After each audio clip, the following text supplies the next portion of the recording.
ایک یہودی لڑکا تھا جو مدینے کا رہائشی تھا، اس کو کریم آقا علیہ الصلوۃ والسلام سے محبت اور پیار ہو گیا۔ اس نے کہیں آقا علیہ الصلوۃ والسلام کا دیدار کر لیا، سرکار علیہ الصلوۃ والسلام کے حسن کو کبھی کہیں سے دیکھ لیا تو کریم آقا علیہ الصلوۃ والسلام سے اس کو پیار اور محبت ہو گئی۔ وہ اپنے والد سے اپنے گھر یہ کہہ کے آتا کہ میں بکریاں چرانے جا رہا ہوں، وہ اپنی بکریوں کو جنگل میں چھوڑ کے کریم آقا علیہ الصلوۃ والسلام کی زیارت کرنے کے لیے مدینے آ جایا کرتا تھا۔ مسجد نبوی کے دروازے سے چھپ کر آقا علیہ الصلوۃ والسلام کا دیدار کرتا اور اپنے دل کو، اپنے سینے کو جو ہے نا کریم آقا علیہ الصلوۃ والسلام کے حسن سے منور کیا کرتا تھا۔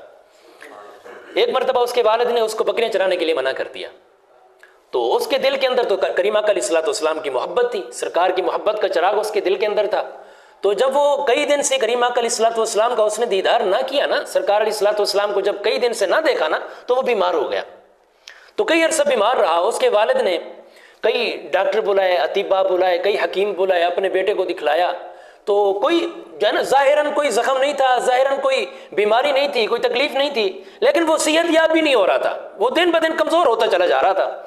تو جب اس کا کوئی علاج نہ ہوا نا، وہ بستر مرگ پر آ گیا، اس کا وقت قریب آیا۔ اس لڑکے نے، یہودی نوجوان نے اپنے والد کو کہا، اے میرے والد، کیا تو میری آخری خواہش پوری کرے گا؟ مرنے والے کی تو آخری خواہش پوری کی جاتی ہے۔ اس نے کہا، ہاں بیٹا بتاؤ، تو میری آنکھوں کی ٹھنڈک ہے، تو بتا تیری کیا خواہش ہے، میں تیری ہر خواہش پوری کروں گا۔ اس نے کہا، آپ وعدہ کرو، میری خواہش پوری کرو گے کہ نہیں کرو گے؟ اس نے کہا، میں وعدہ کرتا ہوں تیری ہر خواہش پوری کی جائے گی۔ اس نے کہا، میری خواہش یہ ہے کہ میں نے اپنا دل کریم آقا علیہ الصلوۃ والسلام کو دے دیا ہے، میں کریم آقا علیہ الصلوۃ والسلام کا دیدار کرنا چاہتا ہوں۔ تو اس نے کہا، اے بیٹے تو نے یہ کیا خواہش کر دی؟ لوگ کیا کہیں گے؟ لوگ تو یہی کہیں گے کہ ساری زندگی یہودیت پر رہا، آخر میں اپنے آبا و اجداد کا دین چھوڑ دیا، یہ کون سی خواہش کر رہا ہے؟ تو اس بچے نے کہا، اس لڑکے نے کہا، اے والد تجھے کہا تھا نا کہ تو میری آخری خواہش پوری نہیں کرے گا۔ تو جب مجبور ہوا نا تو اس نے چند لوگوں کو بھیجا کریم آقا علیہ الصلوۃ والسلام کو بلانے کے لیے۔ جب کریم آقا علیہ الصلوۃ والسلام کی بارگاہ میں وہ قاصد آیا، اس نے کہا کہ یا رسول اللہ صلی اللہ تعالیٰ علیہ وسلم، ایک یہودی لڑکا ہے لیکن آپ کا دیدار کا مشتاق ہے، آپ کا دیدار کرنا چاہتا ہے۔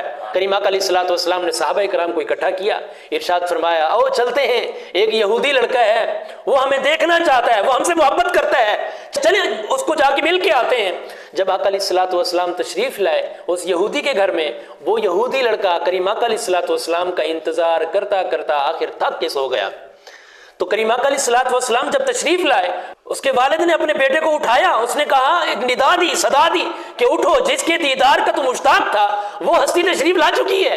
گویا کہ اس کی گئی ہوئی روح واپس آ گئی اس کے جسم کے اندر۔ اس نے آنکھیں کھولی، آقا علیہ الصلوۃ والسلام کا دیدار کیا۔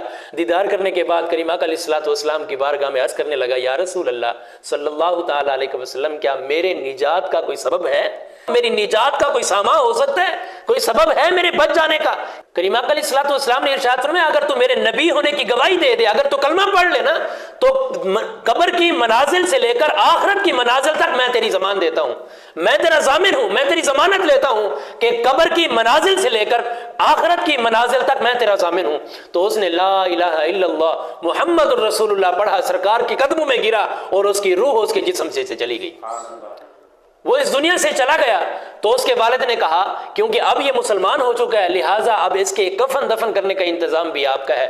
کریم آقا علیہ الصلوۃ والسلام نے صحابہ کرام کو ارشاد فرمایا، اس بچے کو، اس نوجوان کو اٹھایا گیا، اس کو جو ہے نا غسل دیا گیا، اس کو کفن دیا گیا۔ جب اس کا جنازہ اٹھا نا تو مدینہ کی گلیوں کے اندر اس کے جنازے کو گھمایا گیا اور یہ صدائیں لگائی گئیں، لوگ ایک دوسرے سے باتیں کرنے لگے کہ ایک یہودی لڑکا تھا جس کو دیدار مصطفیٰ نے مومن بنا دیا۔ کریم آقا علیہ الصلوۃ والسلام کا اس نے صرف دیدار کیا تھا، وہ مسلمان اور مومن ہو گیا ہے، آج وہ فوت ہو چکا ہے، چلے اس کا جنازہ پڑھنے چلتے ہیں۔ مدینہ اور مدینے کے گرد و نواح کے لوگ مدینے کے اندر جمع ہوئے کریم آقا علیہ الصلوۃ والسلام کے اس عاشق کا جنازہ پڑھنے کے لیے۔ صحابہ کرام نے ایک عجیب منظر دیکھا۔ کریم آقا علیہ الصلوۃ والسلام جب جنازہ پڑھانے کے لیے تشریف لائے نا تو کریم آقا علیہ الصلوۃ والسلام زمین پر اپنا پورا قدم مبارک نہیں رکھ رہے تھے، اپنے پاؤں کے بل، اپنی پاؤں کے انگلیوں کے بل سرکار علیہ الصلوۃ والسلام چل رہے تھے۔ تو صحابہ کرام نے عرض کی، یا رسول اللہ صلی اللہ تعالیٰ علیہ وسلم، آج ہم نے ایک ایسا منظر دیکھا جو آج سے پہلے کبھی نہیں دیکھا تھا۔ عرض کی یا رسول اللہ صلی اللہ تعالی علیہ وسلم آپ اپنے قدموں کی انگلیوں پر چل رہے تھے، اس کی کیا وجہ تھی؟ کریم آقا علیہ الصلوۃ والسلام نے ارشاد فرمایا کہ زمین پر آج مدینہ کی گلیوں کے اندر اتنی جگہ بھی نہیں تھی کہ میں پورا قدم رکھ سکوں، کیونکہ عالم بالا کے فرشتے اس عاشق کا جنازہ پڑھنے کے لیے اس جنازے میں شریک ہوئے ہیں۔ عالم بالا کے فرشتے اس جنازے میں شرکت کرنے کے لیے زمین پر اتنی تعداد میں اترے ہیں کہ میں پورا قدم زمین پر نہیں رکھ سکتا۔